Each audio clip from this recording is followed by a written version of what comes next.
BJP নেতার বাড়িতে পাত পেরে মধ্যাহ্ন ভোজন করলেন তৃণমূলের জেলা সভাপতি নরেন্দ্রনাথ চক্রবর্তী। সাথে সাথে মমতা বন্দ্যোপাধ্যায় নামাঙ্কিত শাড়ি উপহার দিলেন বিজেপি কর্মকর্তার স্ত্রীকে। ভোটের আবহে এক অন্য চিত্র দেখা গেল পাণ্ডবেশ্বর বিধানসভা ঝেমুয়া গ্রামে। গত পঞ্চায়েত নির্বাচনে পঞ্চায়েত সমিতির বিজেপির প্রার্থী ধর্মদাস গোপ তিনি যথারীতি নেমন্তন্ন করে বিধায়ককে মধ্যাহ্ন ভোজন করলেন। ধর্মদাস বাবু বলেন, বিধায়ক সবার দলমত নির্বিশেষে তিনি আমাদের বিধায়ক। মতের অমিল থাকলেও তার কাজে আমরা আপ্লুত। আমি একজন বিজেপি কর্মী হলেও এখানে কোনো রাজনৈতিক রং দেখছি না। অন্যদিকে বেশ খোশ মেজাজে বিধায়ক বলেন, বিজেপি বর্তমানে বিজেপি কর্মী হলেও তিনি বড় মনের পরিচয় দিয়েছেন এবং একটি দৃষ্টান্ত হয়ে থাকবে। অন্যদিকে বর্তমানে তিনি বিজেপি কর্মী হলেও অতীতে কিন্তু তিনি তৃণমূলের সক্রিয় সংগঠক ছিলেন। এটাই পাণ্ডবেশ্বর। হ্যাঁ, শাড়িটাতে না দিদির কবিতা লেখা আছে।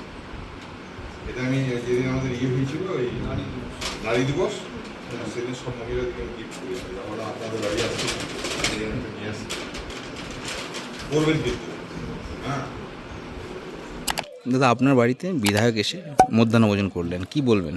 বিধায়কটা তো সবারই, এটা তো পার্টির সম্পর্কে কিছু নেই। এবারে বিধায়ক খেতে হবে, আমি তো আর না করতে পারি না। মুখ্যমন্ত্রী আসে, না করা যাবে না। সেরকম বিধায়কও তাই, প্রধানমন্ত্রী যখন সবারই, এটাও তাই সবারই। এটা নিয়ে কোনো এটা রাজনীতি কোনো সম্পর্ক নেই।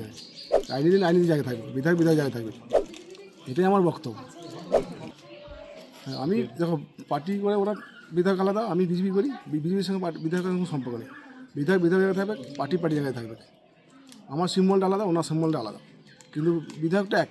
এখানে বিধায়ক বলবে কেমন ভালো হয়েছে না, এবার বিধায়কের ব্যাপার।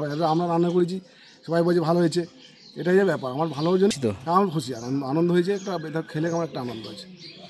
কী নাম আপনার? আমার নাম ধর্মদাস গোপ। আচ্ছা আচ্ছা, বিজেপির কোনো পোস্টে আছেন? আমি আগে বিধান সমিতি দাঁড়িয়েছিলাম, ঠিক আছে। এখন সময় নেই, আমার টাইম নেই। দাদা, ভোটের আবহে বিজেপি কর্মী বাড়িতে মধ্যাহ্ন ভোজন সারলেন, কিন্তু তিনি বলছেন তিনি আমাদের সবার বিধায়ক। আপনি কি বলবেন?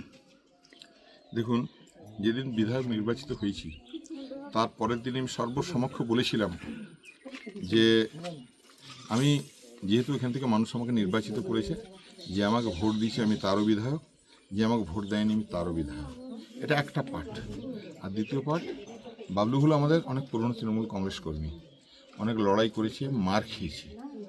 সে বিজেপিতে রাগ করে অভিমান করে গিয়েছিল।